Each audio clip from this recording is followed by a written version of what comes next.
Blender 5.0 is out, so to celebrate, let's turn any 3D model into a 3D puzzle. This is something I've wanted to do for a long time. However, with previous versions of geometry nodes, this was quite a complex thing to do. But with just one new node in Blender 5.0, this process is easier than ever. So let us have a look at how we create this effect in Blender. So as you can see, I pre-created this Blender file over here, which consists of the model that we're going to turn into a puzzle. And I pre-created this puzzle plate, which consists of several puzzle pieces, as you can see over here. These puzzle pieces are seamless. However, I did make sure, of course, to make them all separate objects within the object, of course. So the startup file, you can find that in the link in the description. Download that, and then we can get started by clicking on the puzzle plate and create a new geometry node for this. And let's name this puzzle. And the thing we're going to do before turning this puzzle plate into the dolphin is that we can make it that we can procedurally increase the number of puzzle pieces while keeping the same dimensions. So to do that, it's actually quite easy. Let's go into top view numpad 7. Over here, we want to add in a grid node. If we press Alt Shift click to preview this, basically what we want to do is, you see we have 4 faces over here, and we want those 4 faces to become versions of that puzzle plate. So to do this, we basically want to instance the puzzle plate onto those 4 faces. And to do that, let's do an instance on points node and then connect it like this. And if we make it smaller, you see it's kind of working, but it's not the 4 faces as I said earlier. Instead, it's now instancing it on each point of the grid, but we want each face. So what we want to do first is a mesh to points node, which we set on faces, because then we convert first the faces of the grid into points, and then we instance the plate onto that. And now it's just a matter that we play around with the scaling value over here. Because you see, if I set the scaling on 0.5, you see we have a seamless plate again. And basically what we want to do is we want to see the relation between the vertices X and Y and the scaling over here. Because if I set this on 5, for example, and now if I set this on 0.25, then you see we have a perfect seamless plate again. So there is some relation between that. And this relation can be explained as followed. So if the vertices are 5, if you do -1, that's 4. And then if you do 1 divided by 4, then you get to the 0.25 over here. So basically, if we do an integer node and we connect that like so, and if we set it on 5, now if we do this -1 with an integer math node set to subtract like so, and then -1. Now if we do 1 divided by that value with an divide node like so, and then like so, now we do 1 divided by that value. If you put that in over here, now you will see if you just change this integer value, you will always get a seamless puzzle plate no matter how many iterations you do. For now, I will set this back on 3. However, later we want to move the individual points of this puzzle plate. But right now we cannot really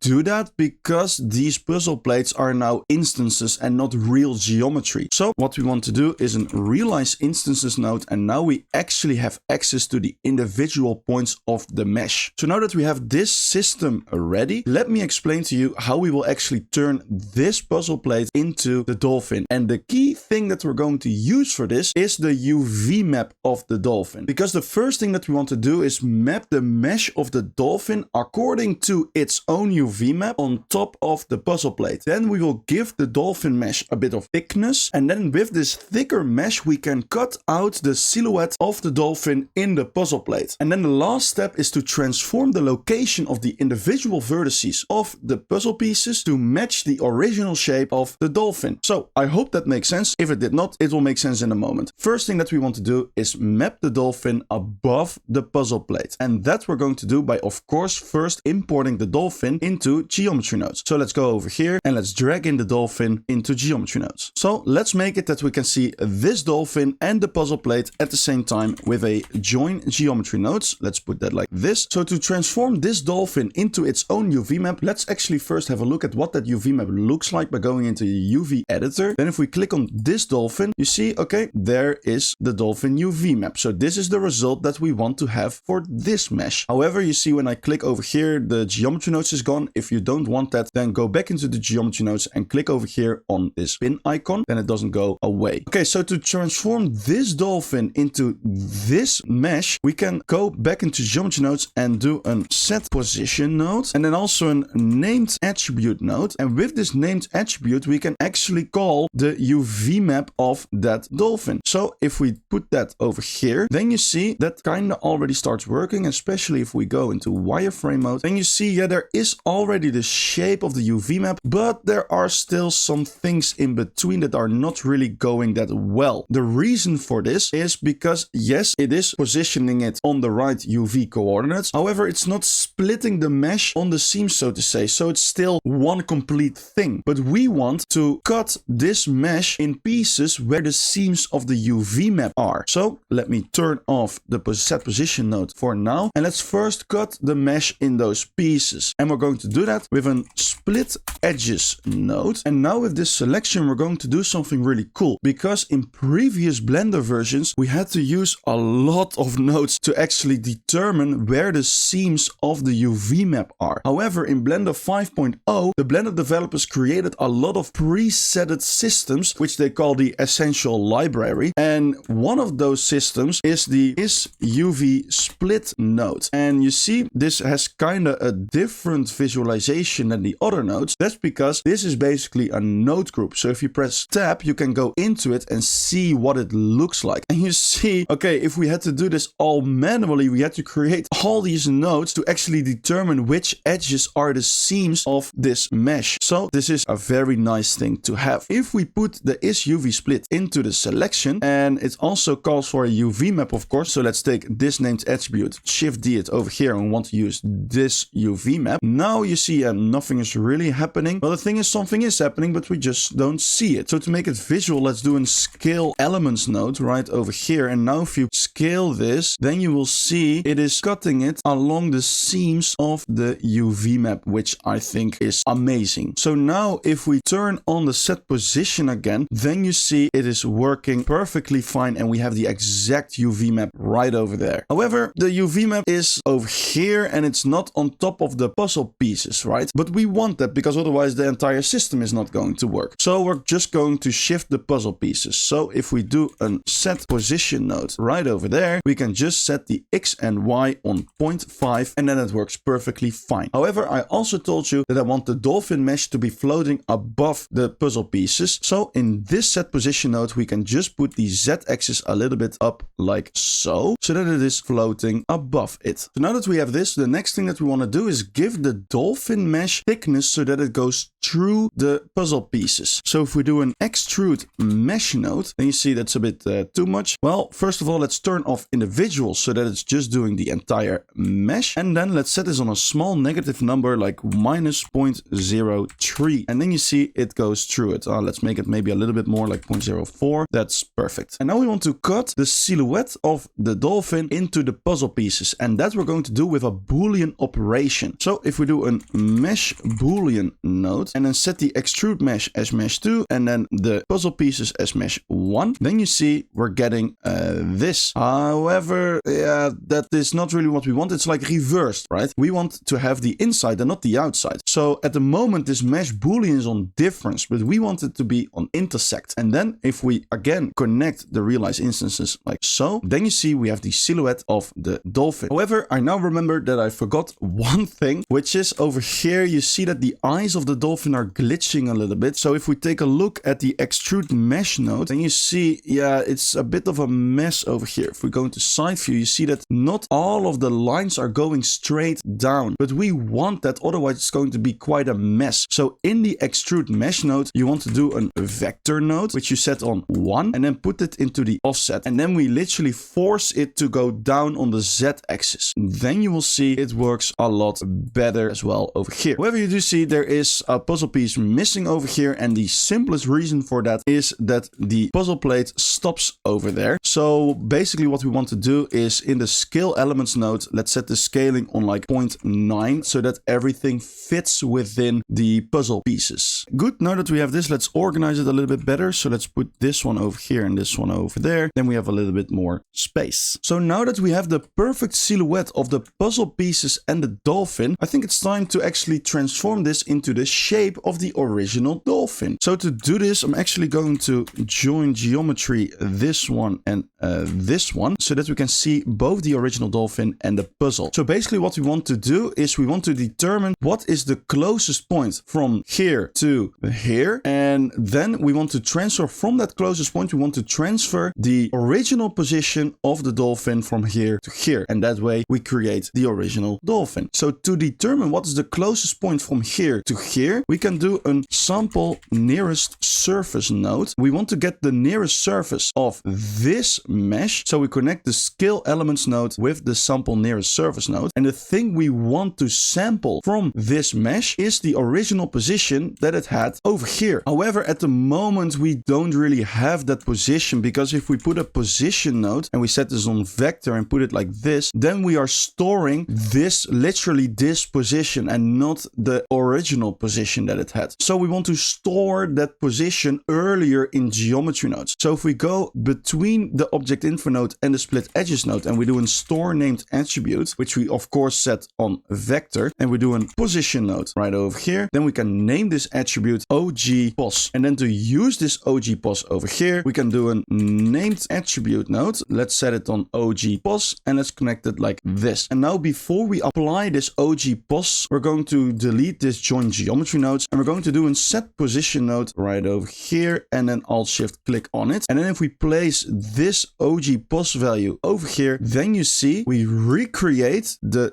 dolphin with the puzzle pieces. And the cool thing is we can still change the integer value over here so that we get more puzzle pieces or less puzzle pieces, of course. However, if you want to increase the resolution of your puzzle dolphin, but you don't want to increase the number of puzzle pieces, then you can go over here, make a little bit more space, and add in a subdivision surface node right over here. And then you'll get more smoothness. However, you see on the corners of the puzzle pieces it goes a little bit wrong. Well, for that we have over here this boundary smooth option. If you set this on keep corners, then it keeps the corners on the mesh sharp and it will not take them into account when smoothing it, which is perfect. Actually, when I was editing this video, I found out that the keep corners option is not the best way to fix our problem, because if we go into wireframe mode, then we see, okay, yeah, the corners are sharp, that's good. However, over here we see that these corners are also sharp, and the first time I didn't really take it into account, but I found a solution for it. What we want to do is we want to put the keep corners back to all, and we want to make use of the vertex crease over here, because if you go into edit mode for the puzzle pieces, then you will see that I did some pre-work for all the vertices on the corners that should stay sharp. I made sure that the vertex crease is 1. And now you might be wondering, how do we get this vertex crease information in geometry nodes? Well, that's actually quite easy. So go back into geometry nodes, and the only thing that you need to do is do a named attribute node and set this to crease vert. And then when you connect that with the vertex crease over here, then you will see it works perfectly fine. However, if you now go into wireframe mode, then you will see that over here on the connection points, there is still a weird artifact going on. And that we can simply fix by turning off the limit surface option. And this way we have fixed our problem in a correct way. So let's continue.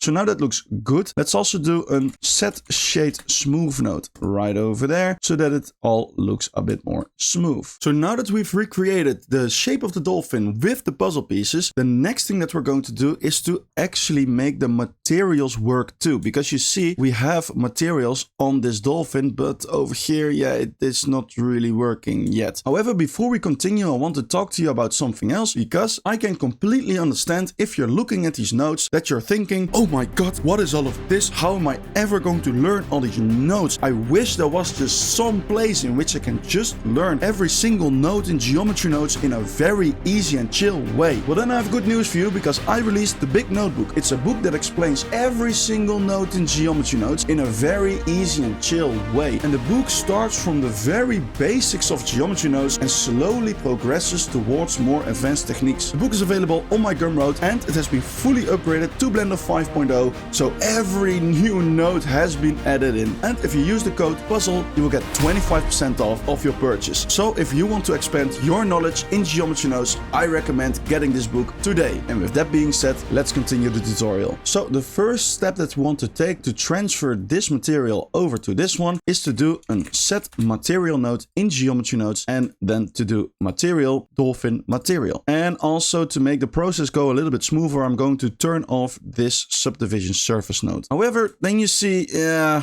that doesn't really look good, right? It's totally not the same thing. And the reason why this is not working is because these puzzle pieces do not have the right UV data to actually make the texture work, so to say. So basically what you want to do is we want to transfer the UV data from this mesh over to this mesh. So the simplest way to do that is to do a store named attribute in between the mesh boolean and the set position. So before we turn it into this Dolphin mesh, and the UV coordinates are of course a vector, and let's set this on puzzle UV. And then basically we want to do the same thing as we did over here with the sample.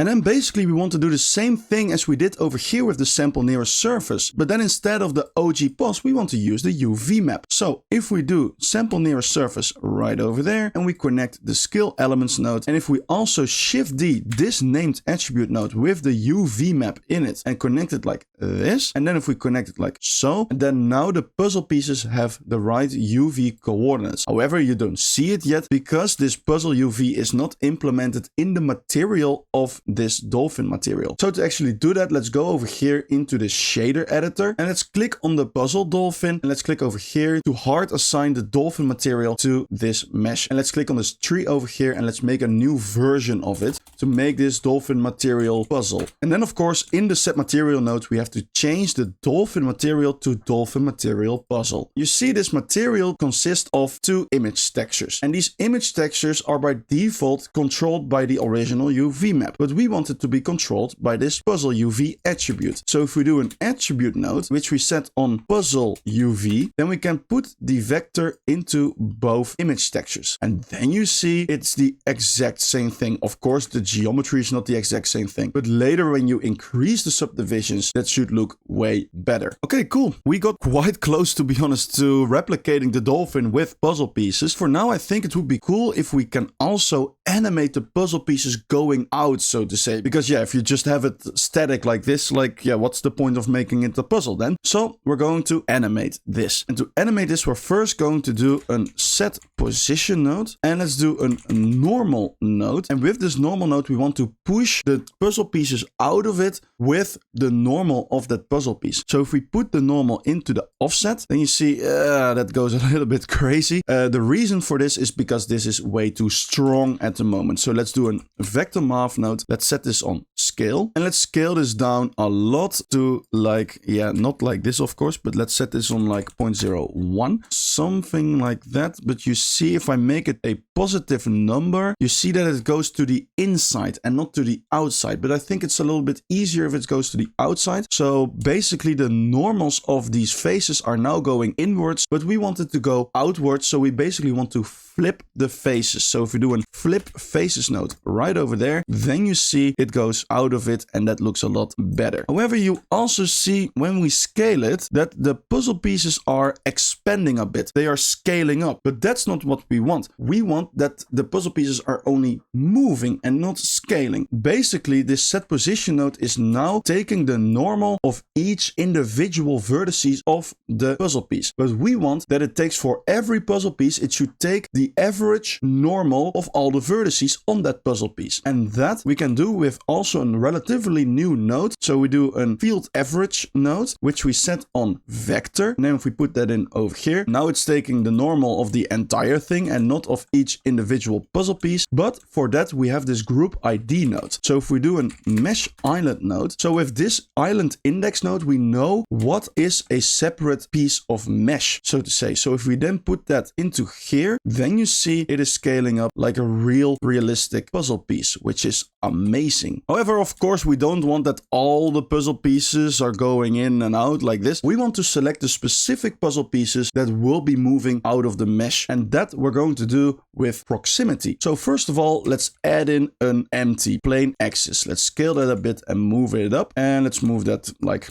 over there. And this empty is going to be the controller, which is going to determine which puzzle pieces are going to be moving. So let's import this controller into geometry nodes. So what we want to determine first is the distance from each puzzle piece to the empty. So if we do a position node, now we have the position of each individual vertice, but let's see what that does. So let's do a vector math node set on distance, and now we have the distance from each vertice to the empty. Let's see what that does. If we put that into the scaling, then you see that goes a little bit crazy. The reason for that is because this distance value is way too high. We have to remap it with a map range node. And then if we set, first of all, the from max value all the way to 0, then you see it doesn't do anything. But then if we do the from max a little bit higher, then you see, okay, that starts to do something. And you see we can determine what vertices are selected by the map range node like this. And then with the 2 max, we can put that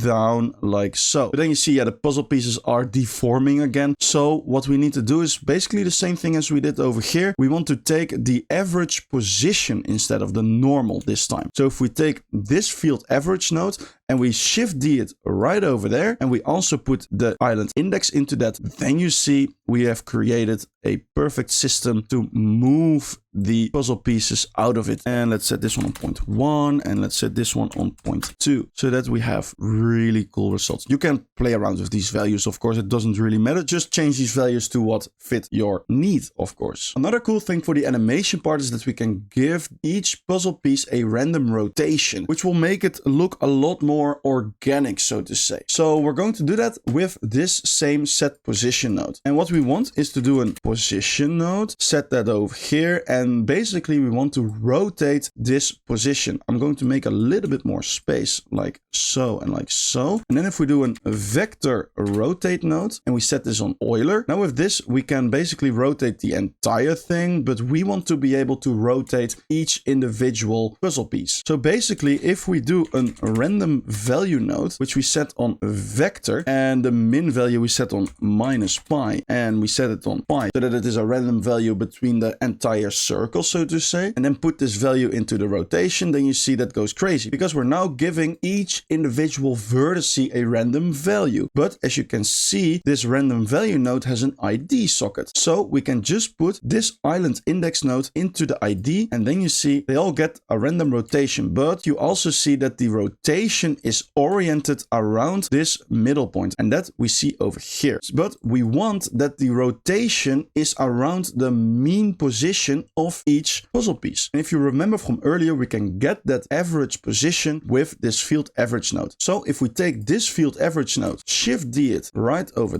there, then we can put again the island index node right over here in the group ID. And then of course the mean should not be the vector, but it should be the center, and then the original position should be like this. And then you see when you move the puzzle pieces, they are actually rotating around their middle point. However, now you see that all the puzzle pieces are rotating. We don't want that. We only want to rotate the puzzle pieces that are within the proximity of that empty. And to do this, we want to do a mix vector node, connect it like so. And now we can say, okay, if we set the vector on 0, all the puzzle pieces have the original rotation. But if we set it on 1, then they all get a random rotation. But this vector, we want that to be driven by the proximity that we calculated earlier. So if we take this map range node and we connect it like so, then you see, okay, that kind of already works, but it's not strong enough. So if we do a math node, which we set on multiply, and we multiply this by 4,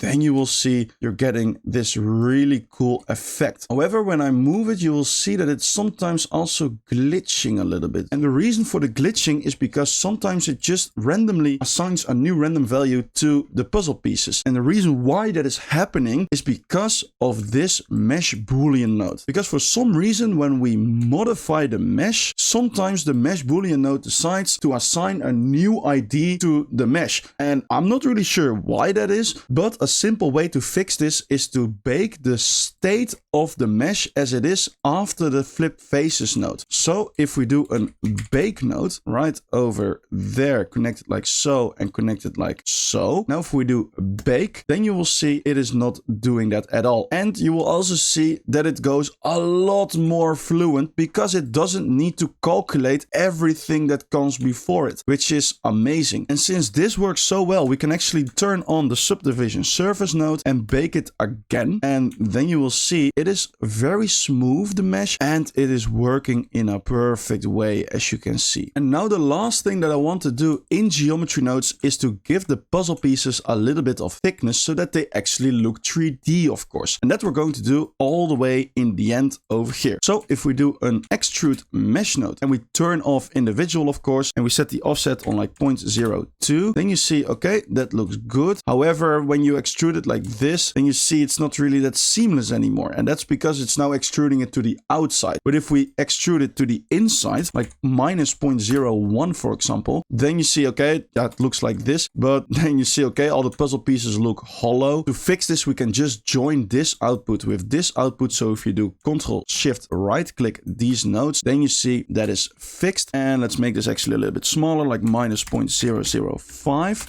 And then you will see, oh my god, look at this. Look at this cool looking puzzle pieces effect. I think this already looks quite cool. Oh, and also if you want to have a little bit of a bevel looking over here so that it doesn't look that sharp, you can do that actually procedurally in the shader editor. So if we do a bevel node and we connect that with the normal, then you see, okay, over here nothing is really happening, but this bevel node is only visible in cycles. So let me go over here into the render properties and set Eevee to cycles. And let's turn on your GPU, of course, if you have one. And then let's go into render view mode. Then you will still see that not much is happening. That's because in the bevel node, the radius is too big. So if we set this on 0.01, then you see something is happening. However, you see it looks like the bevel is going inside of it. And that's not really good. So to fix this, we want to reverse it. To be honest, the simplest way to do this is to do another flip faces node right over there. And then you see it creates more of a bevel. I do recommend to make this a little bit smaller because you will see over here still some bevel of the other puzzle pieces. We don't want that. So let's do 0.002. Then you see over here it's quite gone, but over here on the puzzle pieces you still get that nice bevel over here. And also really quickly, if you get these weird artifacts over here, well, those happen because we are using the bevel node in combination with the extrude mesh node. But of course, those don't really look good. So to fix that, you can simply do a split edges node right over there and set it on side. And then you will see that is all fixed. And to be honest, the actual puzzle pieces now also look a lot better, which is perfect. And with that, I think we've created quite a cool system which works on any 3D mesh which has a good UV map, of course. And that already brings us to the end of this tutorial. I hope you liked this video again, and if you did, please give this video a thumbs up, comment down below if you have any questions, and if you don't want to miss out on any future videos, I recommend subscribing to the channel. And also be sure to check out the big notebook by going into the link in the description to get 25% off your purchase. And with that being said, I see you in the next one.